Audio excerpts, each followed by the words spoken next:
Hi everyone, today I'll be pronouncing three uncommon Filipino words. I say each word share a meaning and the sentence. So we start. Himagas means dessert or sweet source after meal. Sentence. Ang paborito kong salad ang nagsilbing himagas ng hapunan. That means my favorite dessert is salad. Damyos means a soft or tender sound of tin associated with a sweet voice. Sentence. Ang lamyos ng kanyang tinig ay parang awit sa aking pandinig. That means, voice is so soft. Panginurin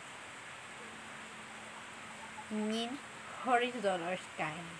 Sa panginurin makikita ang paglubog ng araw na napaganda.